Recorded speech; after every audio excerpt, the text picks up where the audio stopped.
scientist. I'm not a doctor. So if I make mistakes on this, it's on me, not on JDRF or anyone else. But anyway, and we're such a small group. If you guys have questions as we go along, just wave your hands or do something and I'm happy to answer. I just wanted to give you kind of a quick update. This isn't super detailed, but I have more information about all of these topics than you could ever want to know. So if there's anything you're super interested in, I can email you some more information or answer questions if I know the answer off the top of my head. So we'll get started.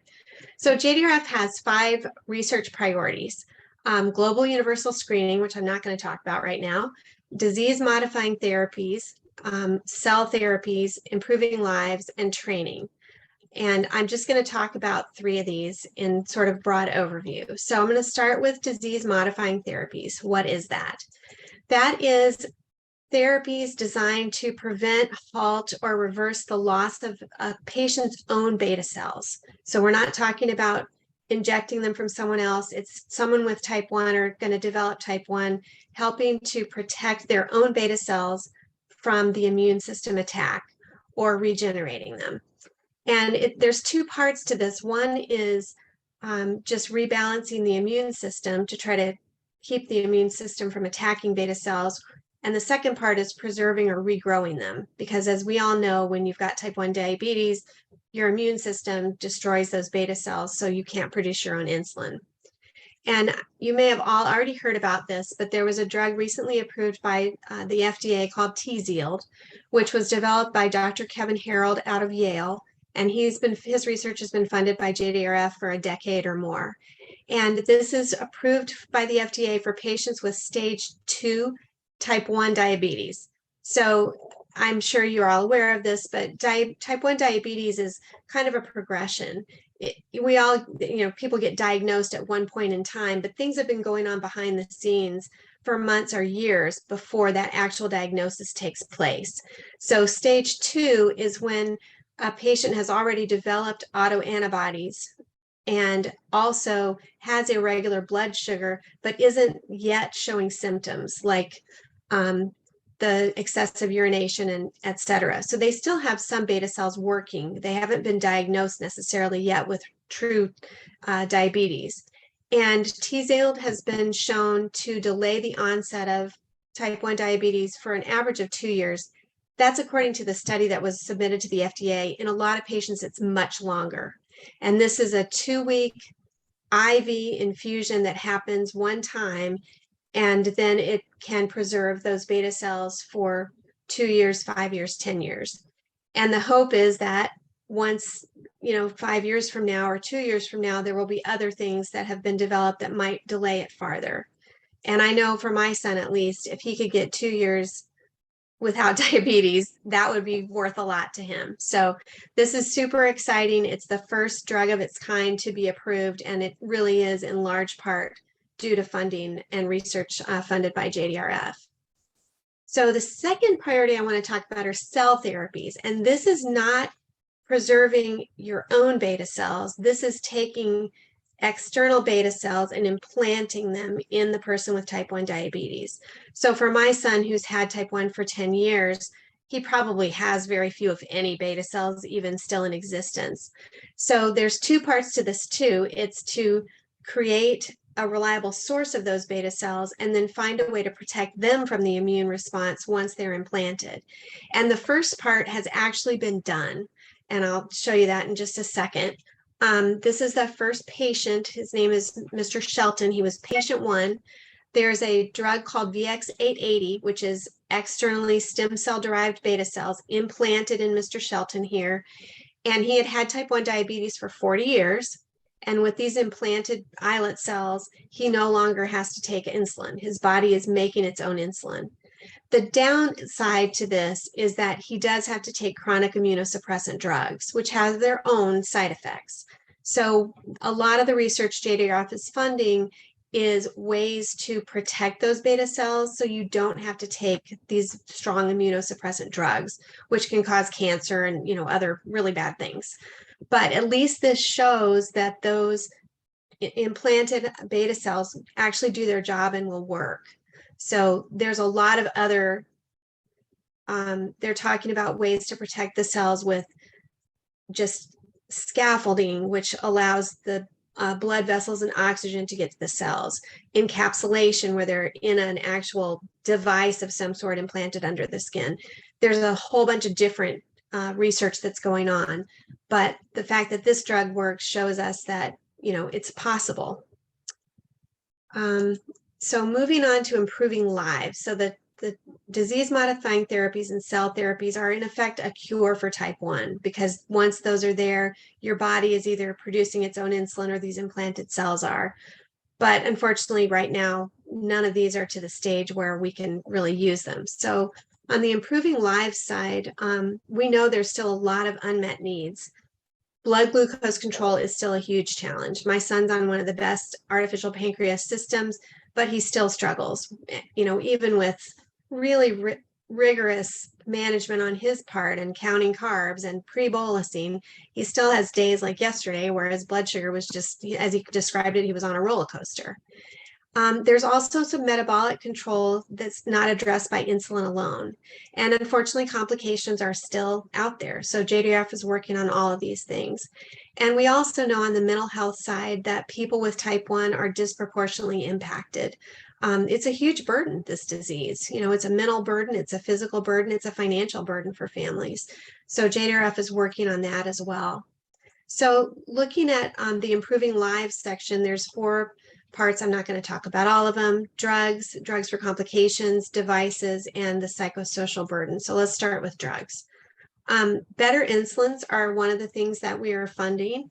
3 of them are presented here. One is ultra rapid insulin, because we know that even though we have fast insulin now, it's not really that fast. When you eat, your blood sugar spikes, but the insulin goes in more like this, and you know, the spikes don't match up. So an ultra rapid insulin would allow you to take the insulin when you eat the food, and the insulin and the food, you know, the spikes would match up. So that would be better control. Liver targeted insulins, subcutaneously, injected insulin doesn't work as well as the insulin that I make in my own body, which immediately goes to the liver. So they're working on that. And my son's most excited, he really wants this to work, and I hope it does, is the smart insulins, which is glucose responsive insulin, which will allow you to take like 1 injection in the morning, and as the blood sugar rises, the insulin turns on, deals with it, and then as your blood sugar goes down, it turns itself off. So it acts more like our own bodies do. So all of these are under development with various companies and in various stages. I just want to take 1 second too to talk about insulin affordability. This is a huge priority for JDRF. And I know there's been a lot in the news. Those of us in Connecticut, and I don't know about Mass, but in Connecticut, we're lucky because our legislature a year or so ago set a cap on insulin pricing, but only for people with insurance, which is a little bit disconcerting because they still need that, but it's not working for people without it. But JDRF is actively advocating with insulin manufacturers and the government and health insurance and employers to try to make sure that everybody gets affordable insulin. Brian, my son, did a project on this earlier this year. He's taken a summer school class.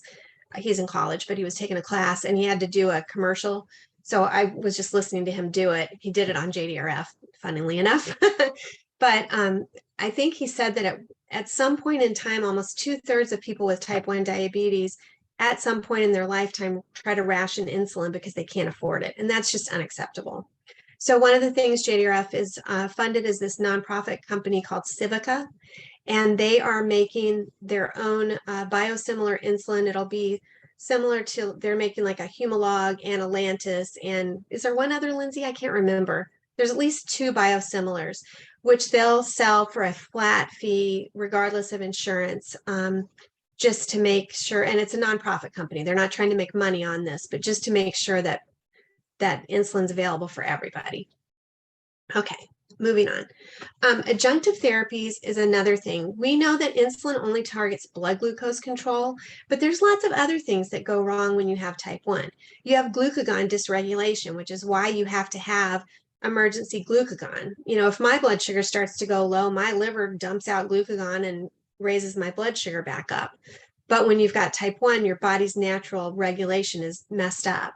People develop insulin resistant. 2/3 of adults with type 1 diabetes in the US are clinically obese. You can have ketones and other issues. And a lot of the drugs for type 2 diabetes and other autoimmune diseases, there have been trials shown that those help people with type 1 as well, but they have not been FDA approved yet because they've only been tested on people with type 2. So JDRF is funding some of these things too. Some of the, I don't even remember the names of them, but the drugs you see on TV all the time. A lot of these have not just help with blood sugar and with weight loss, but some of them also provide protection for heart disease and kidney disease. So we're funding trials on a lot of these drugs that we know are safe and effective, but until they're tested on people with type 1, the FDA is not going to approve them for type 1. So that's something else being worked on. Devices, I just want to mention one thing. Here's just some of the recent breakthroughs in tech. And I know this is not a cure, and that's what we all want, but I tell you that having an artificial pancreas insulin pump has made a huge positive impact on my son. And so these are just some of the recent things.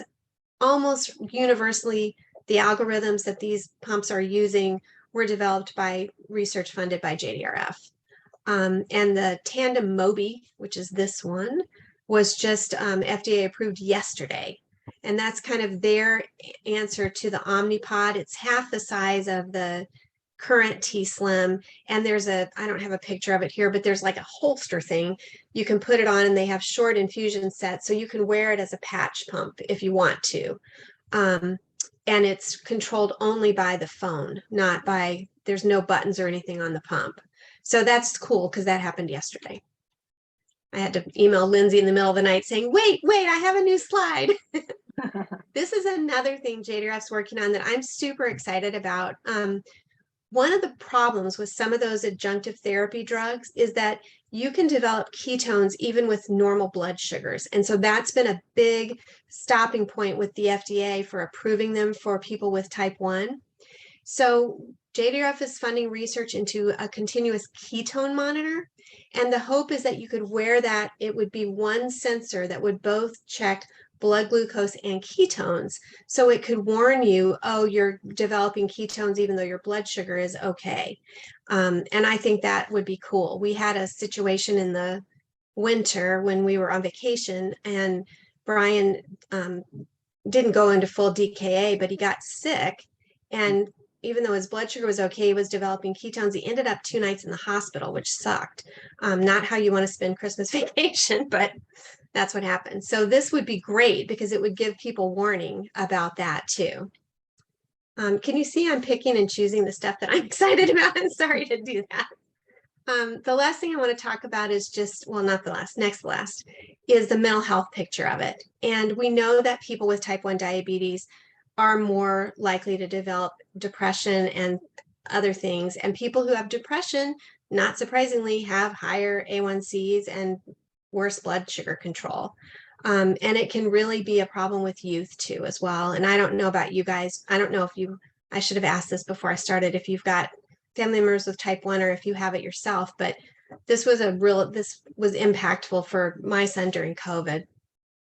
So JDRF has a 4-part strategy to deal with this. One is standardizing some measures of outcomes and getting an international consensus on how you measure these mental health issues. Second is increasing the number of interventions that are available. And third is increasing the number of trained psychology professionals that are used to working with people with type 1. I can't remember the number, but there are fellowships being funded by JDRF to specifically train these mental health professionals to deal with chronic, type 1 diabetes, because it's a different thing. And then I can't see the last thing on my slide. I got to move everybody out of the way. Increasing the access so that people with low income or in underserved communities can still get access to this. So these are all priorities that we're working on. And these are just some of the highlighted projects going on. Cognitive behavioral therapy, telepsychology. There's even one program where I can't remember the details, but it was almost like a video game for the kids to work together with to improve that. So all this going on and lots more. So looking to the future, there's progress going on in clinical trials. The stuff on the top is in the improving lives section, and on the bottom it's cures. So there's soon to start trials, some underway, and some are awaiting results. And these are just a few of them. So there's so much going on in every single stage of all of these things. I'm really using big words tonight. Sorry, guys. It's been a long day. My dog got me up at 5:30 this morning. Special Diabetes Program, I just want to mention that this is a federal funding for type 1 diabetes research, and it's expiring in September. We were really lucky during COVID that they extended it for 3 years. Usually JDRF and others have to advocate for this every year. So if you haven't signed up yet to become a JDRF advocate, I'll put my plug in for that. It's super easy. You'll get an email with like a canned email that you can send to your legislators to try to advocate for this. So this is a big priority right now. And looking ahead, there's just lots of stuff going on.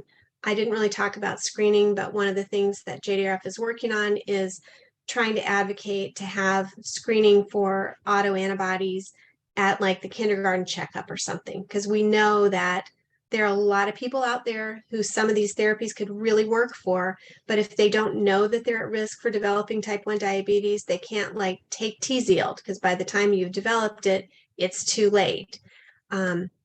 So anyway, it's just, there's stuff happening on all sorts of levels. And I love this slide because it really shows that JDRF is working at every single level, from discovery research to regulatory approval, to advocating with insurance companies, to clinical adoption, because it's not going to help us to come up with all these drugs and things that work if they can't be approved by the FDA and covered by healthcare coverage to get it into the hands of patients. So that is my bird's eye view of way too much stuff. But my email, my telephone number are there. I can put them in the chat too. So I'm happy to take questions right now, but also anytime you can email me, call me, text me, and I'm happy to provide whatever information I can. So thank you. Thank you, Susan. You're welcome. Does anybody have any questions? I do actually have a question. Good, yay. Susan, correct me if I'm wrong, but is it all insurance companies here in Connecticut, or is it limited a little bit still? I believe that the cost thing was imposed on statewide. If you have health insurance, you can't be charged, I think it's more than $25 a month for your insulin. And my son is, 6 foot something. He uses a lot of insulin. So we went from paying $300 a month down to $25 a month when this happened. So that was great. But yeah, but it only applies to people who have health insurance, which I think is crazy, but that's the way it worked. Right. Anybody else? Okay, I'll stop my screen share. Okay. Thank you, Susan. All right. You're welcome. I'm going to share my screen again.